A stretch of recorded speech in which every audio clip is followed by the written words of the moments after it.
ਪ੍ਰਣਾਮ ਹੈ ਉਹ 1857 ਤੋਂ ਲੈ ਕੇ ਜਿਹੜੇ ਲੱਗੇ ਨੇ ਜਾਂ ਉਸ ਤੋਂ ਪਹਿਲਾਂ ਜਿਹੜੇ ਲੋਕ ਅੰਗਰੇਜ਼ਾਂ ਦੇ ਖਿਲਾਫ ਲੜੇ ਨੇ, ਆਜ਼ਾਦੀ ਲਈ ਹੈ, ਉਹਨਾਂ ਸਾਰਿਆਂ ਨੂੰ ਮੇਰੇ ਵੱਲੋਂ ਪ੍ਰਣਾਮ ਹੈ। ਮੈਂ ਸਿਰ ਝੁਕਾਉਂਦਾ ਹਾਂ ਅਤੇ ਮੈਂ ਉਹਨਾਂ ਨੂੰ ਸ਼ਾਬਾਸ਼ ਦਿੰਦਾ ਹਾਂ ਅਤੇ ਵਧਾਈ ਦਿੰਦਾ ਜਿਹੜੇ ਅੱਜ ਵੀ ਆਜ਼ਾਦੀ ਨੂੰ ਸੰਪੂਰਨ ਕਰਨ ਵਿੱਚ ਗਰੀਬ ਲੋਕਾਂ ਦੇ ਹੱਕ ਲੈਣ ਲਈ ਅੱਜ ਵੀ ਜਾਨ ਤਲੀ ਦੇ ਰੱਖ ਕੇ ਭਗਤ ਸਿੰਘਾਂ ਵਾਂਗੂ ਘੋੜਾਂ 'ਚ ਪਏ ਹੋਏ ਨੇ, ਲੜਦੇ ਪਏ ਨੇ। ਵਧਾਈਆਂ ਦੇਣ ਨੂੰ ਚਿੱਤਾ ਕਰਦਾ ਕਈ ਵਾਰ ਕਿ ਵਧਾਈਆਂ ਦੇਈਏ, ਲੋਕ ਖੁਸ਼ ਨੇ, ਸਾਰੇ ਲੋਕ ਖੁਸ਼ੀ ਮਨਾ ਰਹੇ ਆ। ਪਰ ਜਦੋਂ ਤੁਸੀਂ ਪਿਛਲੇ 3 ਜਾਂ 4 ਹਫ਼ਤੇ 5 ਹਫ਼ਤੇ ਮਣੀਪੁਰ ਦੀਆਂ ਗੱਲਾਂ ਕਰਦੇ ਰਹੇ ਹੋ,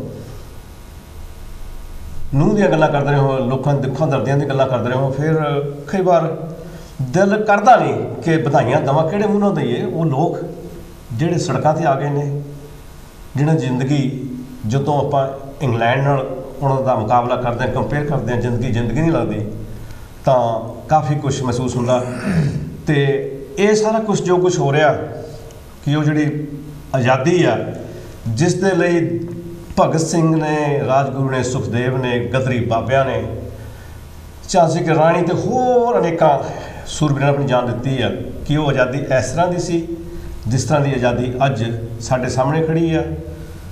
ਸਕੂਲਾਂ ਬੱਚਿਆਂ ਦੇ ਪੜ੍ਹਨੇ ਸਕੂਲ ਨਹੀਂ, ਬੱਚਿਆਂ ਦੇ ਆਮ ਆਦਮੀ ਦੀ ਸਿਹਤ ਲਈ ਕੋਈ ਹਸਪਤਾਲ ਨਹੀਂ, ਜੇ ਹੈਗੇ ਤਾਂ ਪ੍ਰਾਈਵੇਟਾਈਜ਼ ਕਰ ਦਿੱਤੇ ਗਏ ਸਾਰਾ ਕੁਛ। ਅਸੀਂ ਇਸ ਸਾਰੇ ਵੱਲ ਕਰਾਂਗੇ ਕਿ ਇਹ ਜਿਸ ਤਰ੍ਹਾਂ ਦੀ ਆਜ਼ਾਦੀ ਲਈ ਲੋਕਾਂ ਨੇ ਸ਼ਹੀਦੀਆਂ ਦਿੱਤੀਆਂ, ਕਿ ਇਹ ਉਸ ਤਰ੍ਹਾਂ ਦੀ ਆਜ਼ਾਦੀ ਹੈ, ਕਿ ਇਹ ਸੰਪੂਰਨ ਆਜ਼ਾਦੀ ਹੈ। ਅਤੇ ਇਸ ਦੇ ਬਾਰੇ ਮੈਂ ਗੱਲ ਕਰਨ ਦੀ ਆਪਣੇ ਵਿਚਾਰ ਜਿਹੜੇ ਪੰਜਾਬ ਤੋਂ ਮੇਰੇ ਵੀਰ ਕਰਨੈਲ ਸਿੰਘ ਜੀ ਆਏ ਨੇ ਉਹਨਾਂ ਨਾਲ ਸਾਂਝੀ ਕਰਾਂਗਾ। ਕੀ ਸੋਚਦੇ ਹੋ ਤੁਸੀਂ ਮਹਾਰਾਜ? ਧੰਨਵਾਦ ਭਗਵਾਨ ਜੀ, ਜਿਹੜਾ ਤੁਹਾਡਾ ਵੀ ਅਤੇ ਕਾਂਸ਼ੀ TV ਵਾਲਿਆਂ ਦਾ ਵੀ, ਜਿਹਨੇ ਮੈਨੂੰ ਵੀ ਇਹ ਮੌਕਾ ਦਿੱਤਾ ਵੀ ਮੈਂ ਅੱਜ ਆਜ਼ਾਦੀ ਦੇ 77ਵੇਂ ਜਿਹੜਾ ਦਿਵਸ ਆ ਉਹਦੇ 'ਤੇ ਆਪਣੇ ਵਲਵਲੇ ਆ ਜਿਹੜੇ ਤੁਹਾਡੇ ਨਾਲ ਸਾਂਝੇ ਕਰ ਸਕਾਂ। Very good. ਆਜ਼ਾਦੀ ਜਿੱਦਾਂ ਦੀ ਸਾਡੇ ਗਦਰੀ ਬਾਬਿਆਂ ਨੇ, ਬਬਰਾਂ ਨੇ, ਭਗਤ ਸਿੰਘ ਸਰਾਭਿਆਂ ਨੇ ਸੋਚੀ ਸੀ, ਆਜ਼ਾਦੀ ਸਾਨੂੰ ਉੱਦਾਂ ਦੀ ਨਹੀਂ ਮਿਲੀ। ਅਤੇ ਇਹ ਵਿੱਚ ਕੋਈ ਦੋ ਰਾਵਾ ਨਹੀਂ ਵੀ ਆਜ਼ਾਦੀ ਮਿਲੀ ਨਹੀਂ ਹੈ।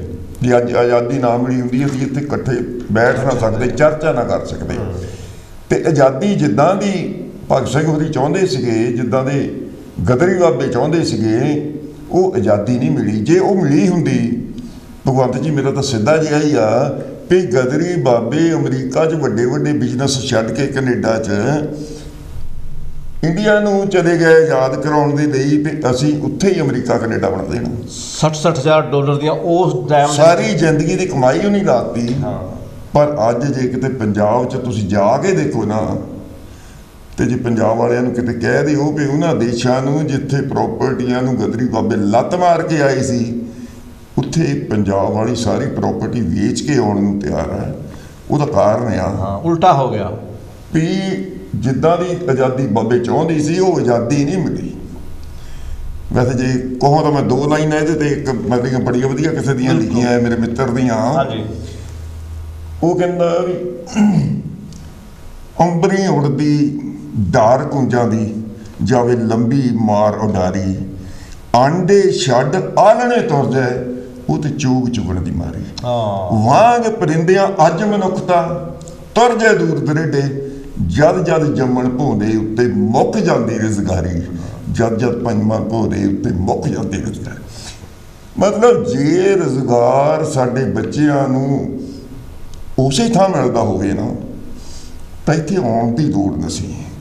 ਅਤੇ ਜੇ ਅੱਜ ਰੁਜ਼ਗਾਰ ਲਈ ਅੱਜ ਵੀ 77 ਸਾਲੀ ਅਸੀਂ ਭਟਕ ਰਹੇ ਹਾਂ, ਸਾਡੇ ਬੱਚੇ ਭਟਕ ਰਹੇ ਆ, ਤਾਂ ਉਹਦਾ ਕਾਰਨ ਆ ਕਿ ਉਹ ਆਜ਼ਾਦੀ ਜਿੱਦਾਂ ਦੀ ਬਾਬਿਆਂ ਨੇ ਚਾਹੀ ਸੀ, ਉਹ ਆਜ਼ਾਦੀ ਮਿਲ ਨਹੀਂ ਸਕੀ।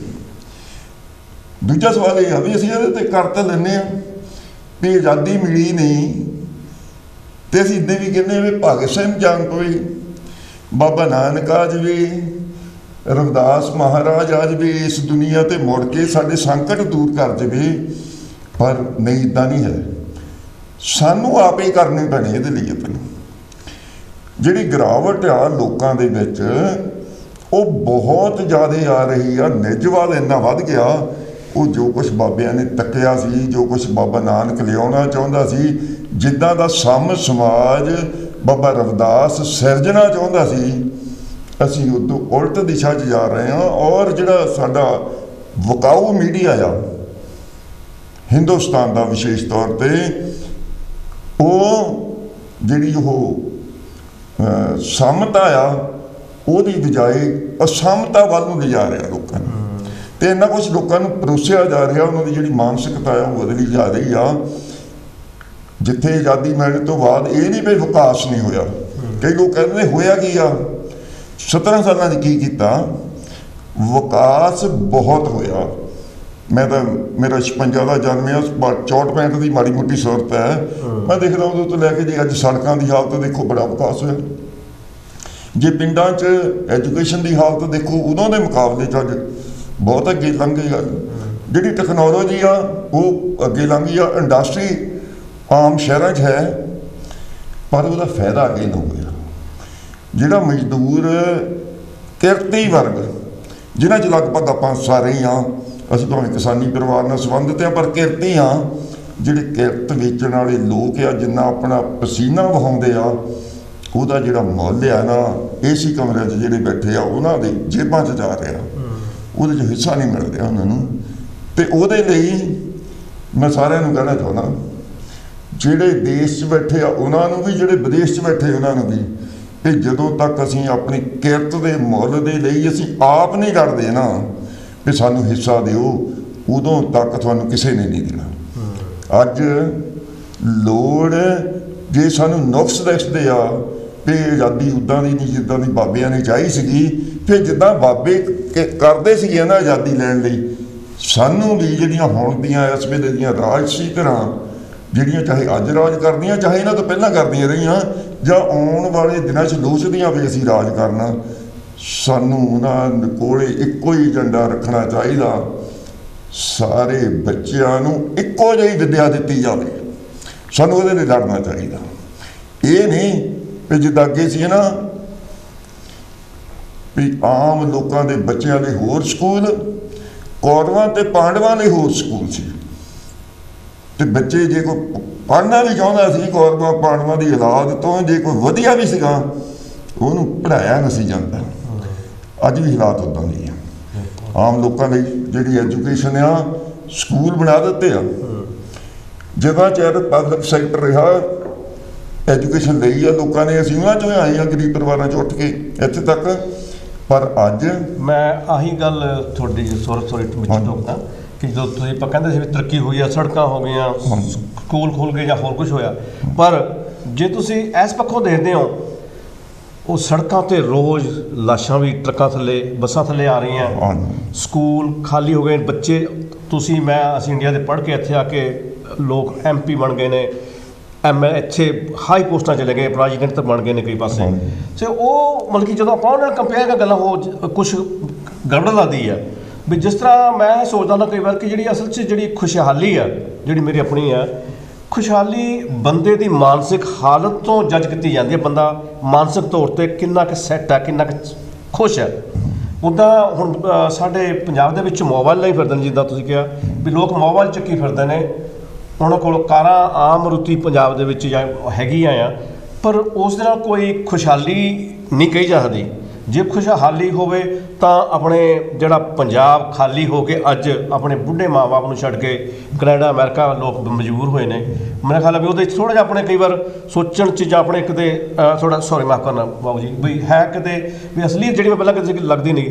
मैं अपने बाबू जी आप क्या सोचते हैं कि जो कुछ जैसे जो अब भारत में हो रहा है, माफ़ करना दोस्तों मेरे दोस्त बाबू जी हिंदी बोलते हैं तो ਜਾਂ इंग्लिश बोलते हैं तो ਇਹਨਾਂ ਨੂੰ ਅਹਿਮਦਾਬਾਦੀ ਬੋਲਣੀ ਆਉਂਦੀ ਆ, ਉਹ ਆਪਾਂ ਨੂੰ ਸਮਝ ਨਹੀਂ ਪੈਣੀ, ਤਾਂ ਕਰਕੇ ਆਪਾਂ ਹਿੰਦੀ 'ਚ ਗੱਲ ਕਰਾਂਗੇ।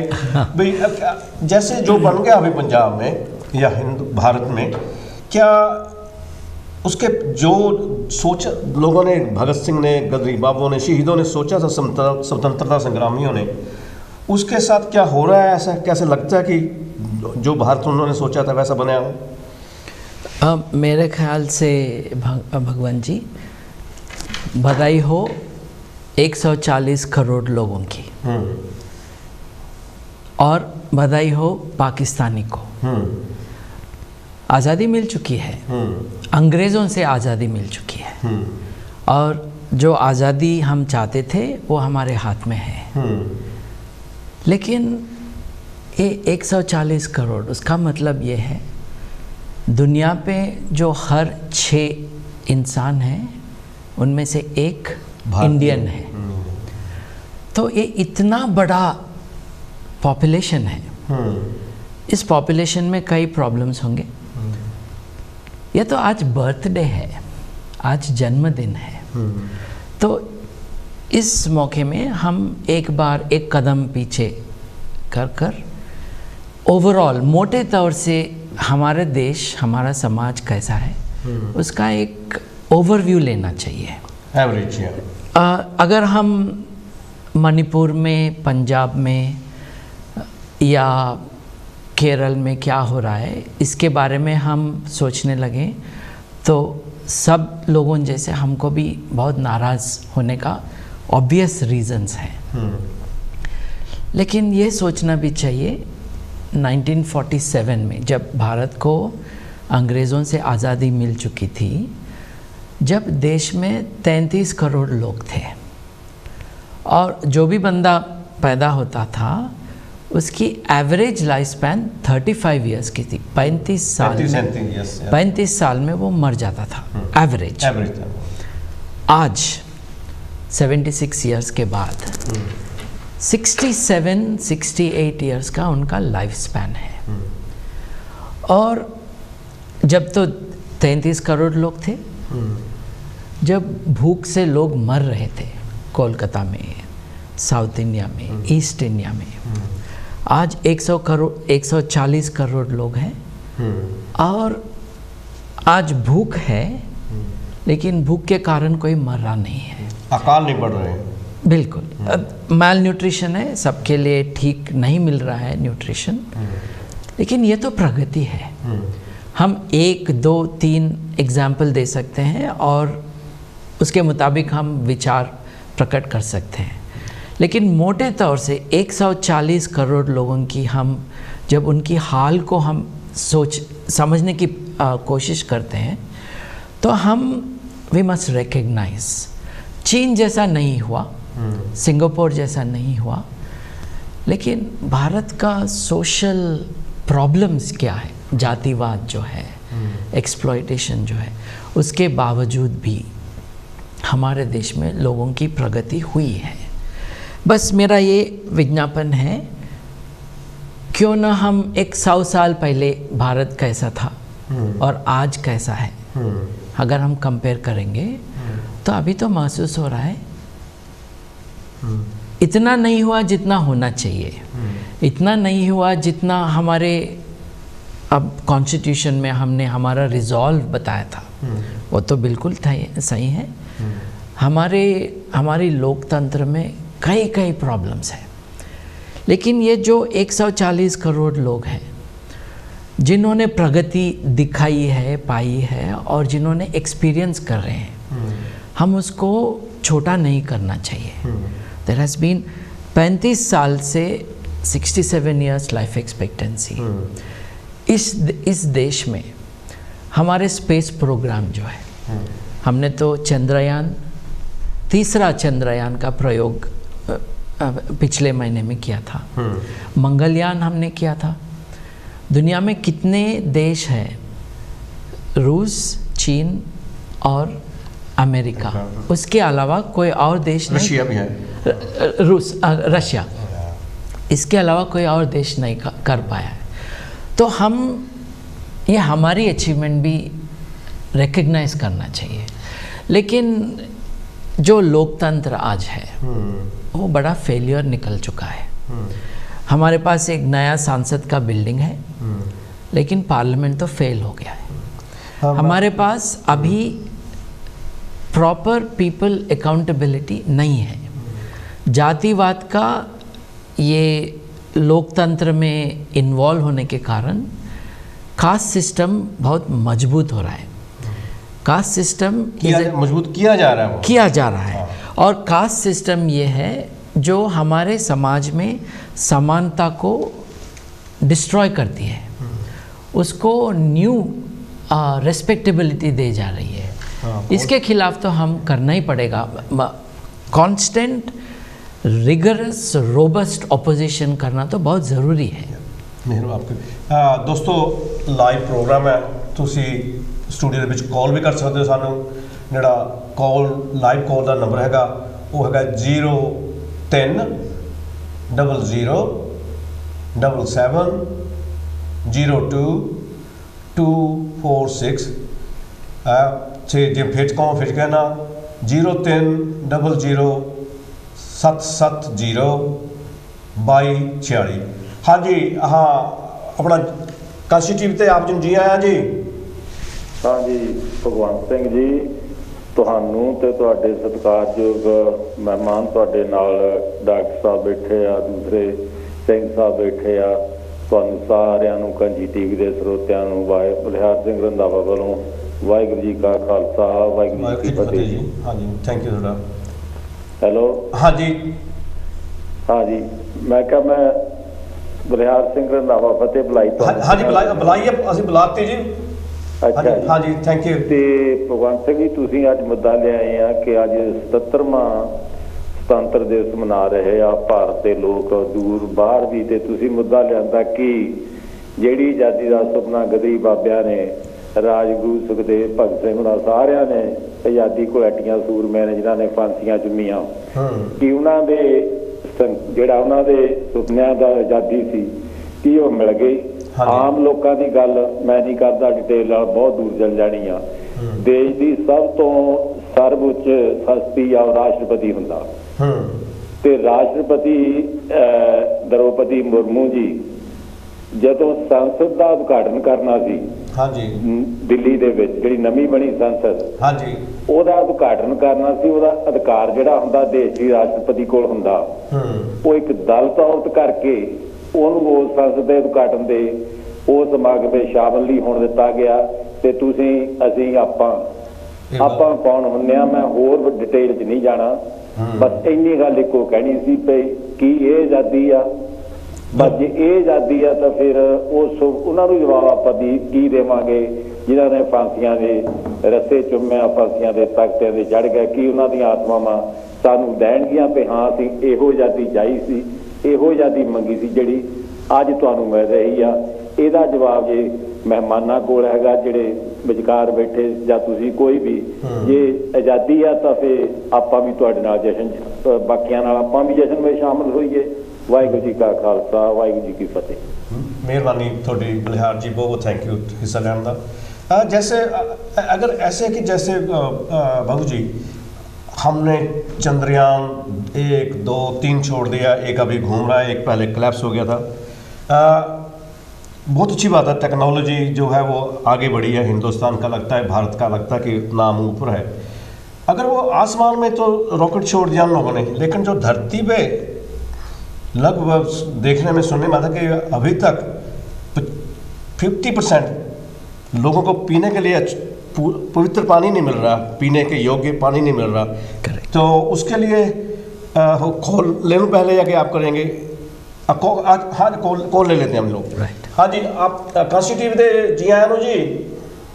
मोहम्मद बोल रहा सर। मोहम्मद जी जी आया नो, आपनू ਤੁਹਾਨੂੰ ਪਾਕਿਸਤਾਨ ਦੀ ਆਜ਼ਾਦੀ ਦੀਆਂ ਵਧਾਈਆਂ ਸਾਰੇ ਪਾਕਿਸਤਾਨ ਵੀਰਾਂ ਨੂੰ। ਅੱਜ ਇੰਡੀਆ ਦੀ 76th ਆਜ਼ਾਦੀ ਮਨਾ ਰਹੇ ਨੇ। ਹਾਂਜੀ, ਲੇਕਿਨ ਇਸ ਵਿੱਚ ਮੈਂ ਇੱਕ ਆਪਣਾ ਕਮੈਂਟ ਦੇਣਾ ਚਾਹਨਾ ਕਿ ਸਹੀ ਆਜ਼ਾਦੀ ਦਾ ਆਗਾਜ਼ ਜਲਿਆਂਵਾਲਾ ਬਾਗ ਦੇ ਇਨਸੀਡੈਂਟ ਨਾਲ ਹੋਇਆ ਸੀ, ਜਦੋਂ ਇੱਕ ਜਨਰਲ ਡਾਇਰ ਨੇ ਇਨੋਸੈਂਟ ਲੋਕਾਂ ਨੂੰ ਇਸ ਤਰ੍ਹਾਂ ਗੋਲੀਆਂ ਨਾਲ ਮਾਰਿਆ ਸੀਗਾ। ਹਾਂਜੀ, 1500 ਉੱਤੇ ਬੰਦਾ ਮਾਰਤਾ ਸੀ, ਮਾਰੇ ਸਨ। ਹਾਂਜੀ, ਔਰ ਊਧਮ ਸਿੰਘ ਨੇ ਉਹਦਾ ਬਦਲਾ ਫਿਰ ਇੱਥੇ ਇੰਗਲੈਂਡ 'ਚ ਆ ਕੇ ਲਿਆ। ਹਾਂਜੀ, ਤੇ ਇਹਦੀ ਜਿਹੜੀ ਇਨਸੀਡੈਂਟ, ਮੈਂ ਇੱਕ ਫਿਲਮ ਯਾਦ ਹੈ ਮੈਨੂੰ, ਗਾਂਧੀ ਆਸਕਰ ਅਵਾਰਡ ਸੀ, ਤੇ ਉਹਦੇ 'ਚ ਬੜੀ ਅੱਛੀ ਉਹ ਹਿਸਟੋਰੀਕਲ ਬੈਕਗਰਾਊਂਡ ਦਸੀਏ।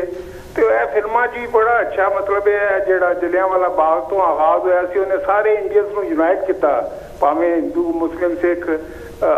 ਜੋ ਸਹੀ ਮਾਨਿਆ ਜੋ ਆਗਾਜ਼ ਜਿਹੜਾ ਸੀ ਜਲਿਆਂਵਾਲਾ ਬਾਗ ਦੇ ਨਾਲ ਹੋਇਆ ਸੀ। ਹਾਂਜੀ, ਤੇ ਉਹ ਅੱਜ ਤੁਸੀਂ ਭਗਤ ਸਿੰਘ ਦੀ ਵੀ ਫਿਲਮ ਦਿਖਾ ਰਹੇ ਹੋ, ਅੱਜ ਮੈਂ ਦੇਖਿਆ। ਤੇ ਇਹ ਮਤਲਬ ਹੈ ਕਿ ਵੀ ਸ਼ੁੱਡ ਅੰਗਰੇਜ਼ਾਂ ਨੇ ਕਾਫੀ ਮਤਲਬ ਇਹ ਸੋਨੇ ਦੀ ਚਿੜੀਆ ਕਹਿੰਦੇ ਸਨ ਤੇ ਕਾਫੀ ਐਕਸਪਲੋਇਟੇਸ਼ਨ ਕੀਤੀ ਹੈ ਲੇਕਿਨ ਸਾਨੂੰ ਲੋਕਾਂ ਨੂੰ ਮਤਲਬ ਯੂਨਿਟੀ ਦਾ ਮੁਜ਼ਾਹਰਾ ਕਰਨਾ ਚਾਹੀਦਾ ਹੈ ਆਪਸ ਵਿੱਚ ਅਸੀਂ ਲੋਕ ਐਨੇ ਵੰਡੇ ਗਏ ਆ ਕਿ ਮਤਲਬ ਕਿ ਅੰਗਰੇਜ਼ ਜਿਸ ਤਰ੍ਹਾਂ ਐਨੇ ਘੱਟ ਤਾਦਾਦ ਚ ਪੂਰੇ ਇੰਡੀਆ ਨੂੰ ਉਹਨਾਂ ਨੇ ਡਿਵਾਈਡ ਐਂਡ ਰੂਲ ਤੇ ਫਾਰਮੂਲੇ ਤੇ ਤਕਸੀਮ ਕੀਤਾ ਇਸ ਟਾਈਮ ਵੀ ਪੂਰਾ ਇਸ ਫਾਰਮੂਲੇ ਤੇ ਜਿਹੜਾ ਅੰਗਰੇਜ਼ ਨੇ ਫਾਰਮੂਲਾ ਡਿਵਾਈਡ ਐਂਡ ਰੂਲ ਜਾਤਾਂ ਪਾਤਾਂ ਤੇ ਧਰਮਾਂ ਦੇ ਆਧਾਰ ਤੇ ਉਹੀ ਬਿਲਕੁਲ ਉਹ ਇਸ ਟਾਈਮ ਇੰਡੀਆ ਦੇ ਵਿੱਚ ਵਰਤਿਆ ਜਾ ਰਿਹਾ ਤੇ ਥੋੜਾ ਥੈਂਕ ਯੂ ਜੀ मोहम्मद जी बहुत बहुत थैंक यू थोड़ा बहुत आने का टेलीविजन पे सो वो कैसे वो क्या सोचते हैं आप लोग उन्होंने तो ठीक कहा अगर 50% लोगों के लिए पीने के लिए पानी नहीं मिल रहा है सेफ पानी नहीं मिल रहा है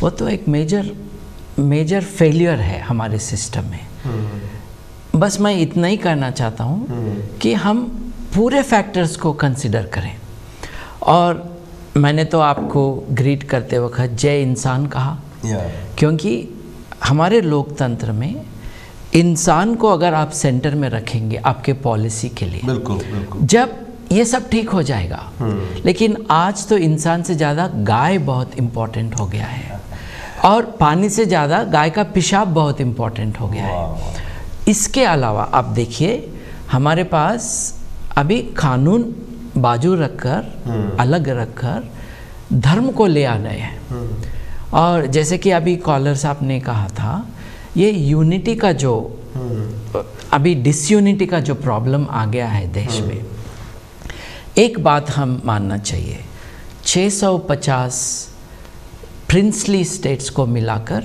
एक देश बनाया है हमारे फाउंडर फादर्स ये छोटी बात नहीं है हमारा देश कभी उससे पहले यूनाइटेड नहीं था छोटे छोटे राज्य थे 650 थे प्रिंसली स्टेट्स महाराजे ऐसे इन सबको मिलकर लाकर इन सबको एक ही कानून देकर इन सबको लोकतंत्र का एक पॉसिबिलिटी देकर इन सबको मानव अधिकार का प्रोटेक्शन देना ये छोटी बात नहीं है लेकिन ये एक्सपेरिमेंट है और ये एक्सपेरिमेंट जब फेल हो जाएगा जब हम इंसान को बीच में से हटाकर वहाँ पर गाय को धर्म को और करप्शन के डिफरेंट मेथडोलॉजीज़ को लेकर आएंगे अभी हो रहा है ये बस इतना तो याद रखना है हमारे देश में अनाज आया है उसके लिए किसान को हम बधाई देना चाहिए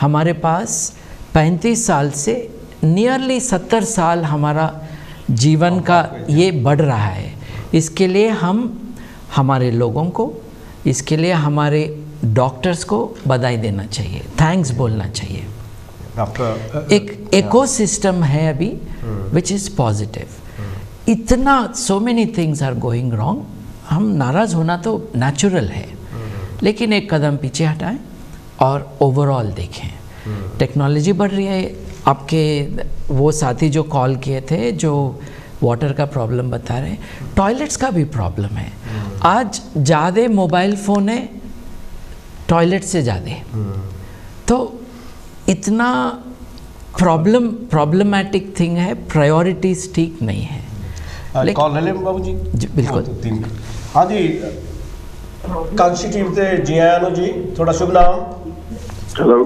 हाँ जी थोड़ा शुभ नाम जी मैं धन महे बोलदा भगवंत महे जी आया नो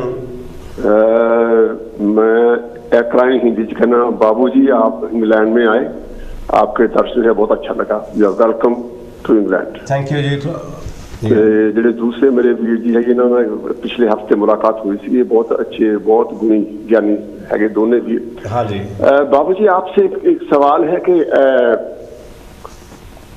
हम जो इंडिया ने तरक्की की उसकी बात करते हैं मैं कल एक किताब पढ़ रहा था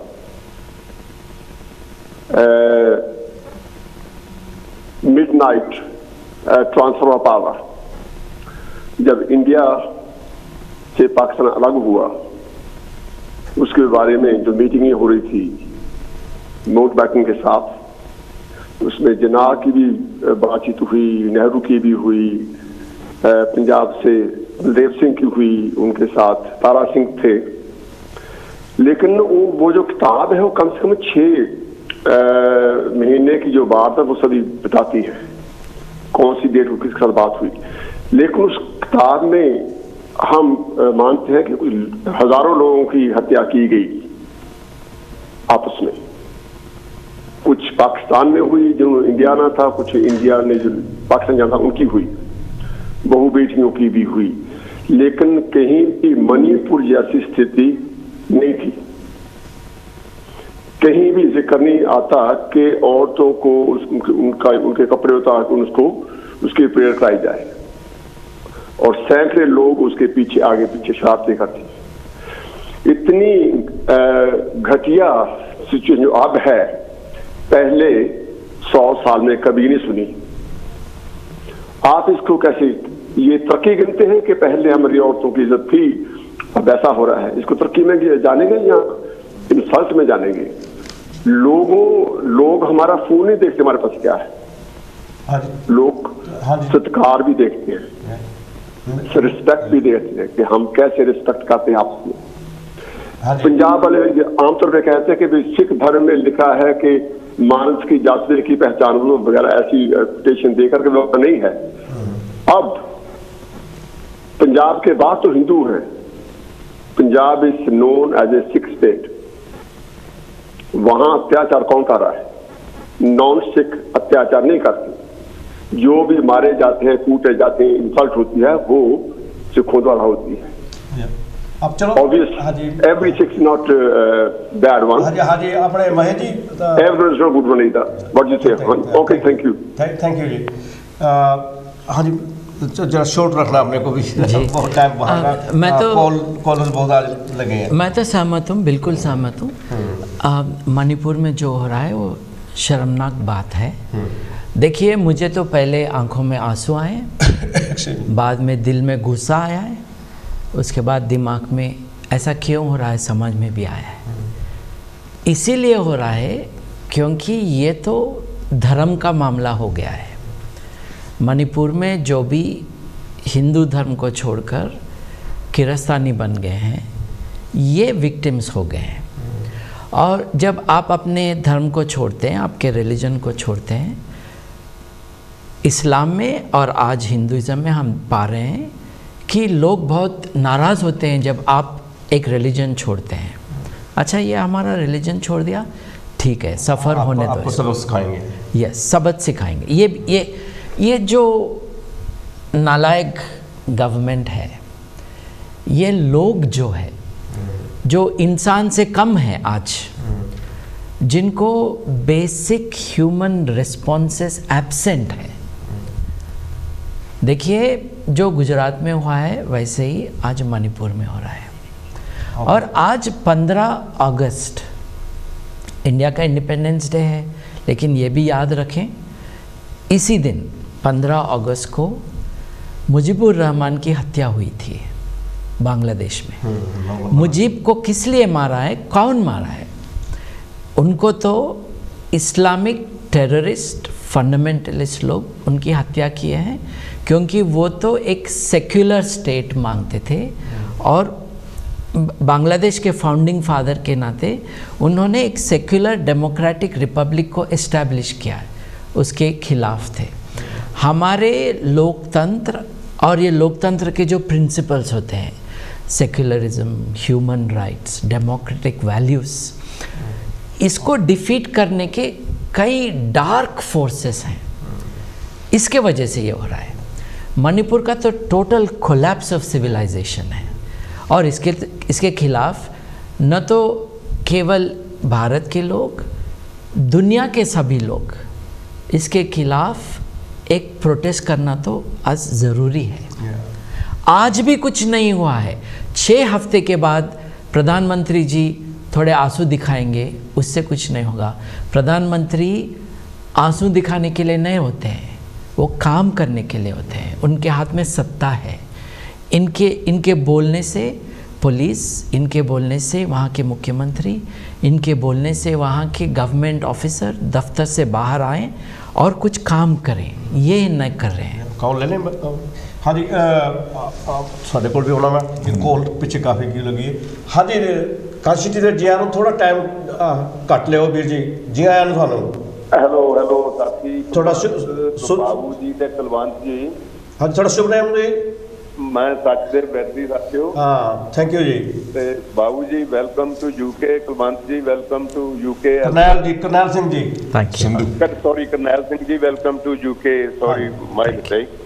ਤੇ ਬਾਬੂ ਜੀ ਨਾ ਇੱਕ ਵਾਰ ਜੋ ਤੁਹਾਡਾ ਪ੍ਰੋਗਰਾਮ ਹੈ, ਮੈਂ ਇਹ ਸਮਝਦਾ ਕਿ ਸਾਨੂੰ ਥੋੜਾ ਜਿਹਾ ਨਾ ਸਪੈਸੀਫਿਕ ਲੋਕਾਂ ਦੇ ਨਾਲ ਰਹਿਣ ਦੀ ਲੋੜ ਹੈ। ਵੀ ਭਾਵੇਂ ਆਪਾਂ ਨੂੰ ਪਤਾ ਹੈ ਕਿ ਡਿਵੈਲਪਮੈਂਟ ਕੀ ਹੋਈ ਹੈ, ਪਰ ਉਹਦੇ 'ਚ ਖਾਮੀਆਂ ਬਹੁਤ ਜ਼ਿਆਦਾ ਹਨ ਕੰਪੇਅਰ ਟੂ ਦਾ ਡਿਵੈਲਪਮੈਂਟ। ਕਿਉਂਕਿ ਡਿਵੈਲਪਮੈਂਟ ਦੀ ਗੱਲ ਜੇ ਆਪਾਂ ਕਰੀਏ ਤੇ 81% ਪੀਪਲ ਜਿਨ੍ਹਾਂ ਨੂੰ 3 ਡੰਗ ਦਾ ਖਾਣਾ ਨਹੀਂ ਮਿਲਦਾ, ਇਸ ਕਰਕੇ ਹੀ ਫੂਡ ਬਿੱਲ ਪਾਰਲੀਮੈਂਟ ਵਿੱਚ ਪਾਸ ਕੀਤਾ ਗਿਆ ਸੀ। ਜਿਹੜੀ ਮੰਡੀ ਹੈ ਇੰਡੀਆ ਦੀ, ਉਹ 19 to 20% of the total population ਵਿਚ may be equal to European population, ਉਹ ਇੰਡੀਆ ਦੀ ਗੱਲ ਡਿਵੈਲਪਮੈਂਟ ਵਿੱਚ ਜ਼ਰੂਰ ਆਉਂਦੀ ਹੈ।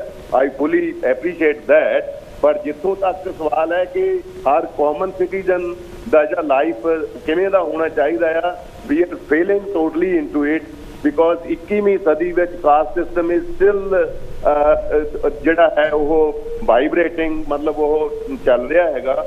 ਸੋ ਅਸੀਂ ਇਹ ਦੇਖਣਾ ਕਿ according to the world health organisation GDP ਦਾ 6% जो है that should be spent on the public health, और इंडिया में 1.4 जो स्पेंड किया जा रहा है, और 50% वुमेन जो है वो एनीमिक हैं। और आप देख सकते हैं कि 1 to 5 year old 43% जो है इंडिया में वो माल नॉरिश्ड हैं, कुपोषण है। हाँ जी, रोटी नहीं पूरी। इसको हम मतलब डेमोक्रेटिक नहीं बोल सकते कि जो लोगों को बेसिक चीज वोटर है, फूड है, वो नहीं मिल पाएगा। तो हम बात करते हैं 19% इंडिया की, उनके पास बहुत कुछ है, वो मंडी है, उसके लिए रौला है। 81% जो इंडिया है उसके लिए डोर्स बंद है, उसको खोलना है, ये हमारा चैलेंज है। वो इनइक्वालिटी में खड़ा है, फंसा है, उसको फंसाए रखना इन लोगों का, सरकारों का पैटर्न है, ट्रिक है, वो है। उसको हम कैसे रोकना है, कैसे करना है। बाकी रही बात मणिपुर की बात जो है, मणिपुर तो अभी लगता है सारे इंडिया में बना जा रहा है। मतलब हरियाणा में क्या हो रहा है और जो स्टेट है उनमें मतलब क्या हो रहा है। और ये जिस कंट्री में 21वीं सदी में जो जज है वो अनसेफ फील करें, तो आम लोग जो मणिपुर में तो ये तो सभी जगह होंगे ना, गाड़ी में ट्रेन में मार सकते हैं, वो उसको वोट पाओ, नहीं तो हम अब नहीं करेंगे। तो ये डेमोक्रेटिक कंट्री का मतलब ये नहीं है, मतलब टाइम डेमोक्रेटिक कंट्री में इक्वालिटी की बात होना चाहिए। Thank you Sachdev ji. Okay, sorry अब थैंक यू सचदेव जी। हाँ जी, अपने मसले ਤਾਂ ਬਹੁਤ ਅੱਜ ਹੈਗੇ ਨੇ। ਤੁਸੀਂ ਕਿਸ ਤਰ੍ਹਾਂ ਸੋਚਦੇ? ਆਪਾਂ ਮਨੀਪੁਰ ਦਾ ਮਸਲਾ ਵੀ ਡਿਸਕਸ ਕਰਨਾ ਆ। ਤੇ ਵੈਸੇ ਜਿਹੜੀ ਬਾਬੂ ਜੀ ਨੇ ਗੱਲ ਕੀਤੀ ਹੈ ਕਿ ਹੰਝੂ ਨਿਕਲਦੇ ਨੇ, ਤੇ ਉਹ ਮੈਨੂੰ ਉਹ ਸ਼ੇਅਰ ਚ ਉਹਦਾ ਵਸੀਮ ਓਕੇ ਜੀ ਕਾਲ। हाँ जी, होर असीं कॉल नहीं सब तो लै होनी, कॉल्स का काफ़ी हैगा नंबर। सो प्लीज़ हुण अपना असीं 1-2 कॉलां लैने पे हैं। तो उन्होंने किसी ने अज जी सियासत जो अज मोदी का राज या जो बीजेपी का राज है जो उन्हें इन्नी गल शेयर कराना आ, इस दौरे सियासत का इतना सा फसाना है, बस्ती भी जलानी है, मातम भी मनाना है। ठीक है, 4 लाइनों के उन्हें सारी भारत इंडिया की जी सियासत इकट्ठी कर दी है। तो मणिपुर का, गुजरात का, नूह का जोड़ा अज हशर होया वो अपने सामने आ रहा। अगे की होना होर आउंदे वोटां तक ये आपां नूं पता नहीं कश्मीर के किस तरह बम पड़ते। तुसीं आपां इस जो 15 अगस्त अज भारत की सिचुएशन है कि छड्ड के उधर हो जाने थोड़े जवाब देना दे दिओ छेती करो कॉल। ਜਿਹੜੀਆਂ ਮਨੀਪੁਰ ਦੀਆਂ ਘਟਨਾਵਾਂ ਵਾਪਰੀਆਂ ਮਨੁੱਖਤਾ ਨੂੰ ਸ਼ਰਮਸਾਰ ਕਰਨ ਵਾਲੀਆਂ ਘਟਨਾਵਾਂ, ਇਹ ਪਹਿਲੀ ਵਾਰ ਵਾਪਰਿਆ ਇਦਾਂ ਦਾ। ਅੱਜ ਤੱਕ ਔਰਤਾਂ ਨੂੰ ਐਡਵਰਸ ਮਾਰਚ ਕਰਨੇ ਗੱਲ ਸੀਗੀ। ਉਸ ਤੋਂ ਬਾਅਦ ਹੱਥ ਸਪਰਸ਼ ਕਰਨ ਤੱਕ ਗੱਲ ਚੱਲ ਗਈ। ਉਦੋਂ ਬਾਅਦ ਰੇਪ ਕੇਸ ਹੋਣੇ ਸ਼ੁਰੂ ਹੋ ਗਏ ਤੇ ਹੁਣ ਰੇਪ ਤੋਂ ਵੀ ਅੱਗੇ ਆਇਆ ਵੀ ਰੇਪ ਵੀ ਕਰੋ, ਕਤਲ ਵੀ ਕਰੋ। ਉਦੋਂ ਬਾਅਦ ਕਤਲ ਕਰੋ, ਇਹ ਅਗਲੀ ਸਟੇਜ ਆਈ। ਤੇ ਹੁਣ ਆਖਰੀ ਸਟੇਜ ਲੈ ਆਂਦੀ ਆ ਵੀ ਰੇਪ ਕਰੋ। ਰੇਪ ਕਰਨ ਤੋਂ ਬਾਅਦ ਉਹਦਾ ਜਲੂਸ ਕੱਢੋ ਤਾਂ ਕਿ ਲੋਕਾਂ ਦੇ ਵਿੱਚ ਦਹਿਸ਼ਤ ਕ੍ਰੀਏਟ ਹੋ ਜਾਵੇ। ਜਿਹੜੇ ਦੂਜੇ ਲੋਕ ਆ, ਮਾਈਨੋਰਿਟੀਜ਼ ਵਾਲੇ ਆ, ਜਿਹੜੇ ਉਹ ਭਾਣਾ ਮੰਨ ਲੈਣ, ਉਹਨਾਂ ਨਾਲ ਜਿਹੜੇ ਛੋਕਰੇ ਹੈਗੇ ਨਾ ਤਕੜਿਆਂ ਦੇ, ਅਮੀਰਾਂ ਦੇ, ਉਹ ਜੋ ਮਰਜ਼ੀ ਕਰੀ ਜਾਣ, ਕੋਈ ਬੋਲੇ ਨਾ। ਗੁੰਡੇ ਨੇ ਤੇ ਉਹਨਾਂ ਨੂੰ ਘੁਮਾ ਕੇ ਮਤਲਬ ਜਵਾਨਬੰਦੀ ਵੀ ਕੀਤੀ ਜਾ ਰਹੀ ਆ। ਅੱਗੇ ਤਾਂ ਇਹ ਸੀ ਨਾ, ਕਹਿੰਦੇ ਵੀ ਇੰਨਾ ਇਹ ਗੁੰਝਲਦਾਰ ਸਾਡਾ ਜਿਹੜਾ ਇਨਸਾਫ ਦੇਣ ਦਾ ਤਰੀਕਾ ਵੀ ਬੰਦੇ ਦੀ, ਉਹ ਸੁਰਜੀਤ ਪਾਤਰ ਕਹਿੰਦਾ ਸੀ ਵੀ ਬੰਦੇ ਬਿਰਖ ਹੋ ਗਏ ਡਿੱਗਦੇ ਡਿੱਗਦੇ। ਹੁਣ ਉਹ ਕਹਿੰਦੇ ਵੀ ਇਹਨੂੰ ਕੱਲ੍ਹ ਹੀ ਇੰਨਾ ਤੁਸੀਂ ਕਾਹਤੇ ਛੱਡਦੇ ਆ, ਕਰੋ ਟੈਰਰ ਕ੍ਰੀਏਟ ਕਰੋ, ਉਹਨਾਂ ਨੂੰ ਘੁਮਾਓ, ਉਹਦਾ ਐਨ ਜਲੂਸ ਕੱਢੋ, ਉਸ ਤੋਂ ਬਾਅਦ ਉਹਨਾਂ ਨੂੰ ਕਤਲ ਕਰ ਦਿਓ ਤਾਂ ਕਿ ਕੋਈ ਗਵਾਹੀ ਦੇਣ ਵਾਲਾ ਵੀ ਨਾ ਰਵੇ। ਇਹ ਮਤਲਬ ਜਿਹੜੀ ਮਨੁੱਖਤਾ ਆ ਨਾ, ਉਹਦੇ ਉੱਤੇ ਕਲੰਕ ਆ। ਇਹਦੇ ਨਾਲ ਦੇਖੋ ਹੈਰਾਨੀ ਦੀ ਗੱਲ ਵੀ ਸਾਰੀ ਦੁਨੀਆ ਦੇ ਵਿੱਚ ਲੱਲਾ ਹੋ ਗਈ, ਸਾਰੀ ਦੁਨੀਆ 'ਚ ਪ੍ਰੋਟੈਸਟ ਹੋਏ ਆ, ਪਰ ਸਾਡੀ ਜਿਹੜੀ ਸਰਕਾਰ ਆ ਉਹਨੂੰ ਜਿਹੜਾ ਐਕਸ਼ਨ ਕਰਨਾ ਚਾਹੀਦਾ ਸੀ ਉਸੇ ਵੇਲੇ ਕੀਤਾ ਨਹੀਂ ਹੈਗਾ। 2.5 ਮਹੀਨਿਆਂ ਬਾਅਦ ਵੀ ਇੰਨਾ ਹੀ ਕਿਹਾ, ਮੇਰੀ ਗੱਲ ਨੋਟ ਕਰ ਲਿਓ। 79 ਦਿਨਾਂ ਤੋਂ ਬਾਅਦ, 79 ਦਿਨਾਂ ਤੋਂ ਬਾਅਦ ਅੱਜ ਮੇਰੀ ਗੱਲ ਨੋਟ ਕਰ ਲਿਓ। ਉਹਦੇ 'ਚ ਵੀ ਬਹੁਤ ਵੱਡੀ ਬੇਈਮਾਨੀ ਕੀਤੀ ਆ। ਉਹ ਬੇਈਮਾਨੀ ਇਹ ਕੀਤੀ ਆ ਵੀ ਸਾਡੇ ਪ੍ਰਧਾਨ ਮੰਤਰੀ ਜੀ ਕਹਿ ਰਹੇ ਆ ਵੀ ਜਿਹੜਾ ਰੇਪ ਕਰਨ ਵਾਲਾ ਉਹ ਇੱਕ ਵੀ ਬਖਸ਼ਿਆ ਨਹੀਂ ਜਾਏਗਾ। ਇਹਦਾ ਮਤਲਬ ਕੀ ਆ? ਇਹਦਾ ਮਤਲਬ ਇਹ ਆ ਜੋ 2-4 ਜਿਹੜੇ ਗਰੀਬਾਂ ਦੇ ਪੁੱਤ ਉਹਨਾਂ ਦੇ ਕਹੇ ਤੇ ਨਾ ਤਕੜਿਆਂ ਦੇ ਅੱਗੇ ਹੋ ਗਏ ਆ, ਉਹ ਕੇਸ ਉਹਨਾਂ ਦੇ ਸਿਰ ਮੜ ਦੇਣਗੇ। ਉਹ ਮੜਨ ਤੋਂ ਬਾਅਦ 2 ਸਾਲ 4 ਸਾਲ ਉਹਨਾਂ ਨੂੰ ਕਿਤੇ ਰੱਖਣਗੇ ਵੀ ਅਸੀਂ ਠੋਕ ਦਿੱਤੇ ਆ ਜੀ। ਤੇ ਕੀ ਹੋਊਗਾ? ਮੇਰੀ ਗੱਲ ਨੋਟ ਕਰ ਲਿਓ। ਜੇ ਆਹੀ ਇੱਦਾਂ ਹੀ ਰਹੀ ਹੈ ਨਾ, ਸਰਕਾਰਾਂ ਇੱਦਾਂ ਦੀਆਂ ਹੀ ਬਣਾਤੀਆਂ ਲੋਕਾਂ ਨੇ, ਫਿਰ ਕੋਈ 15 ਅਗਸਤ ਨੂੰ ਜਾਂ 26 ਜਨਵਰੀ ਨੂੰ ਉਹਨਾਂ ਲੋਕਾਂ ਨੂੰ ਵੀ ਇਹਨਾਂ ਦਾ ਜੇਲ੍ਹਾਂ ਵਿੱਚ ਆਚਰਣ ਬੜਾ ਵਧੀਆ ਆ, ਇਸ ਕਰਕੇ ਉਹਦੀ ਮਾਫੀ ਦੇ ਦਿੱਤੀ ਜਾਊਗੀ। ਤੇ ਲੋਕ ਜਿਹੜੇ ਉਸ ਮਤਈ ਜਿਹੜੇ ਮਤਲਬ ਹਿੰਦੂਤਵੀ ਹੈਗੇ ਆ, ਉਹ ਫਿਰ ਉਹਨਾਂ ਦੇ ਹਾਰ ਪਾ ਕੇ ਜਿੱਥੇ ਉਹਨਾਂ ਔਰਤਾਂ ਨੂੰ ਨਹੀਂ ਘੁਮਾਇਆ ਨਾ, ਉੱਥੇ ਉਹਨਾਂ ਨੂੰ ਘੁਮਾਇਆ ਜਾਊਗਾ। ਉੱਥੇ ਫਿਰ ਇਹਨਾਂ ਨੂੰ ਉਹ ਥੁੱਕ ਬਣਾਇਆ ਜਾਊਗਾ ਵੀ ਇਹਨੀ ਬਹੁਤ ਵੱਡੀ ਕੌਮ ਦੀ ਸੇਵਾ ਕੀਤੀ ਆ। ਔਰ ਦਿਖਾਉਂਦੇ ਆ ਵੀ ਚਾਹੀਦਾ ਤਾਂ ਇਹ ਆ ਸਰਕਾਰ ਨੂੰ ਪਬਲਿਕ ਸੈਕਟਰ ਡਿਵੈਲਪ ਕਰਦੀ, ਜਿਹੜੀ ਕਮਿਊਨਲ ਹਾਰਮਨੀ ਆ ਉਹਦੇ ਲਈ ਕੰਮ ਕੀਤਾ ਜਾਂਦਾ।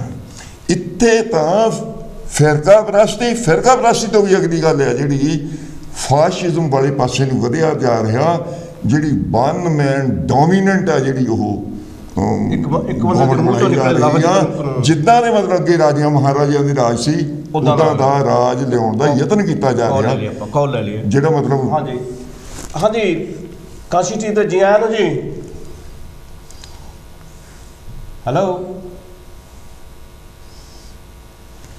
ਮੈਂ ਡ੍ਰੌਪ ਹੋ ਗਈ ਕਾਲ ਤੱਕ ਆਪ 16 ਹੋ ਰਹੀ ਹੈ। ਓਕੇ ਚਲੋ। ਹਾਂਜੀ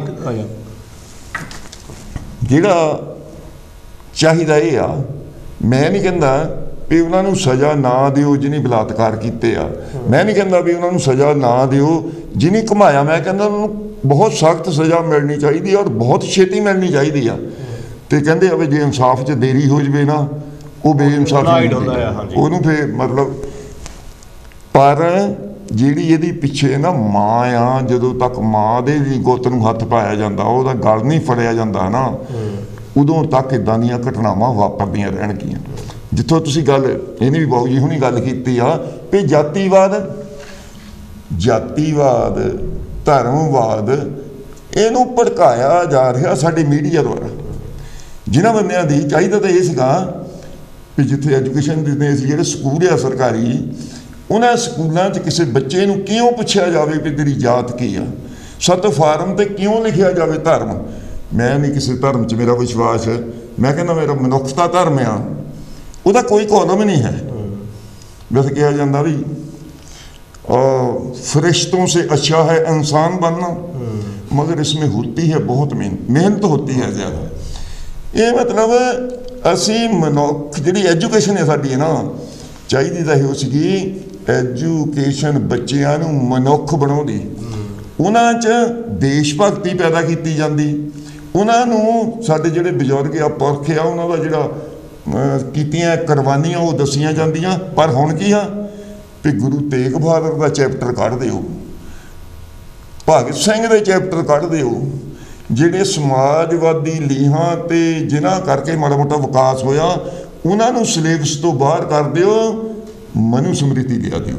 अपना बाबू जी तुसी आप कहे सोचें मणिपुर में इतना बड़ा दुखांत हुआ है, आप बोलते हैं बहुत ही डर लग, कैसा लगता है कि एक सभी जानबूझकर एक जाल बिछाया गया है? बिल्कुल। और मैं तो ये भी बात करना चाहता हूँ, गुजरात और मणिपुर दोनों भी एक ही है। जब आप बिल्किस बानो की कहानी देखते हैं, जो बेचारी उसके बच्चे की हत्या उसके सामने, उसके आंखों के सामने की गई, उसकी माता की रेप बलात्कार उसके सामने की गई है, और बिल्किस बानो की बलात्कार भी उधर ही हुई थी। वो बच्ची को पत्थर लेके मार के सर फोड़ दिया गया था। तो जब ये जो कत्ल करे थे, जो बलात्कार किए थे, इनको अरेस्ट कर इनको सज़ा दी गई थी, लाइफ सेंटेंस दी गई थी, उनको बीच में छूट मिल गया। माफ कर दिया। छूट मिलने के टाइम पर रीजंस देना पड़ता है क्यों इनको छोड़ रहे हैं। आप कैसे एक्सेप्ट कर सकते हैं कि एक कारण बताया गया कि ये तो ब्राह्मण है, ये ब्राह्मण है, इनसे हम गुड बिहेवियर एक्सपेक्ट कर सकते हैं। जिसने बलात्कार किया, जिसने हत्या की, उसको बोल रहे हैं इनके जाति के कारण ये गुड बिहेवियर पे हम उनके ऊपर भरोसा रख सकते हैं, ब्राह्मण को सजा नहीं हो सकती। और इनको जब जेल से बाहर भिजाया गया, इनको तो स्वीट्स देकर, माला पहनकर, हार माला पहनकर उनको वेलकम किया गया। ये अनागरिक, ये इंसान से कम जो बिहेवियर है, सेम बिहेवियर मणिपुर में हो रहा है। और ये और एक बात देखिए, आज की मीडिया, भारत की मीडिया इंडिपेंडेंट नहीं है। इशारा से, गवर्नमेंट के इशारा से वो काम करती है। तो राहुल गांधी ने जब संसद में बात की और वो बातों में स्पीकर साहब को उनसे बात मत करवाइए, उनकी मुंह बंद करवाइए बोलकर, ऐसा करने से फ्लाइंग किस दिए बोलकर पूरे देश को यूज़फुल इडियट्स बनाकर 4 या 5 दिन हर मीडिया में, हर घर में सभी लोग ये फ्लाइंग किस के बारे में बात किए हैं।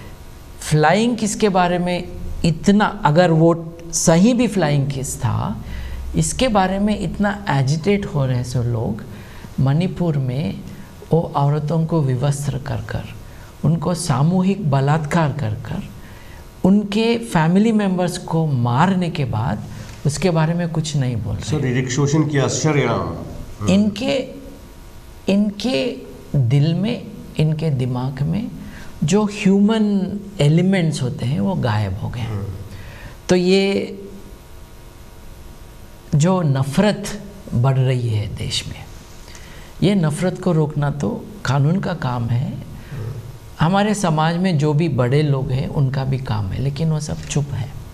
पुलिस कुछ नहीं कर रहा है, सांसद कुछ नहीं बोल रहे हैं, प्रधानमंत्री को तो 6 हफ्ते लगे हैं कुछ बोलने के लिए। लेकिन जैसा कि मैंने पहले कहा था, प्रधानमंत्री का काम बोलना नहीं है, कुछ करना चाहिए। बोलना तो हम करेंगे, हमारे पास वो ताकत नहीं है, लेकिन जिसको वहाँ पर बिठाया गया, जिसको सौंपा गया ये रिस्पॉन्सिबिलिटी कि जो हमारे कॉन्स्टिट्यूशन में है, जो हमारे कानून में है, उसका एक इम्प्लीमेंटेशन किया जाए, वो तो कुछ नहीं कर रहे हैं। तो वो करने दे रहे हैं, जो भी हो रहा है वो होने दे रहे हैं। This is the greatest danger, क्योंकि जब कानून नहीं चलता है तो लोग कानून को अपने हाथ में ले लेंगे, आज नहीं तो कल, कल नहीं तो परसों। तो जब वो मांगेंगे आज़ादी इस lack of rule of law से, ऐसा नहीं होना चाहिए, क्योंकि जब तो वायलेंस बढ़ जाएगा। जब आपको पुलिस आपको प्रोटेक्ट नहीं करेंगे तो आप खुद को प्रोटेक्ट करने की कोशिश करेंगे, वो लॉलेसनेस हो जाएगा। तो इसके बारे में तो देश पूरा सोचना पड़ेगा। हमारा देश, करेक्ट है, वर्दी जी ने जो कहा वो तो बिल्कुल सही है। It's not enough, it is never enough what has happened in the country. लेकिन हम तो यहाँ पर है, यहाँ से आगे कैसे जाना ये तो हमको सोचना पड़ेगा। हाँ बिल्कुल, हम हमारी दुख को हम प्रकटन कर सकते हैं, हमारी नाराज़गी को हम बता सकते हैं, लेकिन यहाँ से आगे कैसे जाएं? इसके लिए तो मैं कहता हूँ, जब तक आप भगवान को वहाँ रखते हैं, जब तक आप इंसान को भूल जाते हैं, जब तक आप कानून को छोड़कर वहाँ पर धर्म को बिठाते हैं, तो जैसा बांग्लादेश में हुआ वैसे ही हमारे पास होगा, जैसा ईरान में हुआ वैसे ही हमारे पास होगा, जैसा पाकिस्तान, देखिए कंपेयर कीजिए पाकिस्तान किधर है, भारत किधर है। हमारे पास तो काफ़ी तरक्की हुई है। इसका तो क्या कारण होगा? इसका तो कारण धर्म नहीं है। ये वजह से नहीं कि वो धर्म को हम आगे लाए हैं, कि गाय और गाय के पेशाब को हम प्रेयर कर रहे हैं, नहीं। हम मॉडर्न साइंस को लाए थे, लेकिन कोरोना के टाइम पे तो 50 लाख लोग कैसे मर गए? इसीलिए मरे हैं क्योंकि हम वैज्ञानिक सूचना को बाजू रखकर हमने तो गाय के पेशाब से सैनिटाइज़र बनाए। हम जो अनटेस्टेड आयुर्वेद है उसको लेकर हम ये तो कोरोना का इलाज है बताना शुरू किए हैं। होम्योपैथी लाए हैं। वैक्सीन कौन देगा? एंटी वैक्सीनेशन, इसके बारे में तो कोरोना के खिलाफ गाने गा रहे थे लोग। क्या गाना गाने से किसी को हम प्यार से बात करेंगे तो चले जाएगा क्या बीमारी? तो ये जो है हमारी पिछड़ापन जो है देश में सोचने में, इसको हम छोड़ना चाहिए, वैसे हम आगे बढ़ेंगे। कोई और तो मार्ग नहीं है हमारे पास। Thank you. टाइम खत्म होने जाने पर मुझे दोस्तों टाइम हो चलिया, सिर्फ अपने को 1.5 मिनट एक दो गल्लां तुसीं कह सकते हो लास्ट ਦੇ ਵਿੱਚ। दोस्तों काफ़ी कुछ सी जो डिस्कस करना सी पर गल्लां लंबियां हो जांदियां। हाँ जी, अपने को टाइम बिल्कुल थोड़ा पता ये ਜਿਹੜਾ ਮਨੀਪੁਰ ਵਾਲਾ ਇਸ਼ੂ, ਜਿਹੜੀਆਂ ਘਟਨਾਵਾਂ ਵਾਪਰੀਆਂ ਜੀ, ਇਹਦੇ ਪਿੱਛੇ ਜਿਹੜਾ ਕਾਰਪੋਰੇਟ ਸੈਕਟਰ ਹੈ ਉਹਦਾ ਬਹੁਤ ਵੱਡਾ ਹੱਥ ਹੈ। ਇਹਦੇ ਲਈ ਜਦੋਂ ਤੱਕ ਜਾਤ ਧਰਮ ਇਹ ਤੋਂ ਅਸੀਂ ਉੱਪਰ ਨਹੀਂ ਉੱਠਦੇ ਨਾ, ਉਦੋਂ ਤੱਕ ਇਹਨਾਂ ਸਮੱਸਿਆਵਾਂ ਦਾ ਹੱਲ ਨਹੀਂ ਹੋ ਸਕਦਾ। ਅੱਜ ਜਿਹੜਾ ਸਾਡਾ ਮੀਡੀਆ ਆ, ਜਿਹੜੀ ਸਾਡੀ ਸਰਕਾਰ ਆ ਚਲਾ ਰਹੀ ਆ, ਚਾਹੇ ਸਟੇਟ 'ਚ ਆ ਚਾਹੇ ਸੈਂਟਰ ਦੇ ਵਿੱਚ ਆ, ਉਹ ਜਿਹੜੀਆਂ ਆ ਜਾਤਵਾਦ ਨੂੰ ਉਭਾਰ ਰਹੀਆਂ, ਧਰਮ ਨੂੰ ਉਭਾਰ ਰਹੀਆਂ, ਖਤਮ ਕਰਨਾ। ਤੇ ਜਿਹੜੀਆਂ ਧਰਮ ਆ ਨਾ, ਇਹਨੂੰ ਚਾਹੀਦਾ ਤਾਂ ਇਹੋ ਆ ਵੀ ਸਾਰੇ ਧਰਮਾਂ ਤੋਂ ਜਿਹੜੀਆਂ ਸਾਂਝੀਆਂ ਗੱਲਾਂ ਉਹ ਕੱਢ ਕੇ ਆਪਣਾ ਸਮਾਨਤਾ ਵਾਲੇ ਪਾਸੇ ਨੂੰ ਲਿਜਾਇਆ ਜਾਵੇ। ਕਰਨਾ ਪੈਣਾ, ਔਰਤਾਂ ਤੇ ਮਰਦਾਂ ਦੀ ਸਮਾਨਤਾ, ਗਰੀਬਾਂ ਤੇ ਅਮੀਰਾਂ ਦੀ ਸਮਾਨਤਾ, ਇੰਡਸਟਰੀਅਲ ਮਜ਼ਦੂਰ ਤੇ ਕਿਸਾਨ ਦੀ ਸਮਾਨਤਾ। ਆਪਣੇ ਕਰਨੈਲ ਸਿੰਘ ਜੀ ਮਾਫ ਕਰਨਾ, ਮੈਂ ਆਪਣੇ ਕਾਲਰਸ ਕੋਲੋਂ ਵੀ ਮਾਫੀ ਮੰਗਦਾ ਕਿ ਉਹਨਾਂ ਨੂੰ ਅੱਜ ਨਾਲ ਨਹੀਂ ਲੈ ਸਕਿਆ, ਤੇ ਅਸੀਂ ਗੱਲਬਾਤ ਕਰਦੇ ਸਾਡੇ ਕੋਲ ਕਈ ਤਰ੍ਹਾਂ ਦੀ ਮਿਸਟੇਕ ਹੋਣਗੀਆਂ। ਸੋ ਜੇ ਕਿਸੇ ਦੇ ਹਿਰਦੇ ਨੂੰ ਅਸੀਂ ਦੁੱਖ ਪਹੁੰਚਾਇਆ, ਮੈਂ ਮਾਫੀ ਮੰਗਦਾ, ਤੇ ਅੱਗੇ ਨੂੰ ਜ਼ਰੂਰ ਹਿੱਸਾ ਲਿਆ ਕਰੋ। ਬਹੁਤ ਕੁਛ ਸੀ ਜਿਹੜਾ ਐਡਾ ਵੱਡਾ ਇਸ਼ੂ ਆ, ਉਹ 50-60 ਮਿੰਟ 'ਚ ਕਿੱਥੇ ਮੁੱਕਦਾ। ਸੋ ਅਸੀਂ ਫਿਰ ਕੋਸ਼ਿਸ਼ ਕਰਾਂਗੇ ਨਾ ਇਸ਼ੂ 'ਤੇ ਆਵਾਂ।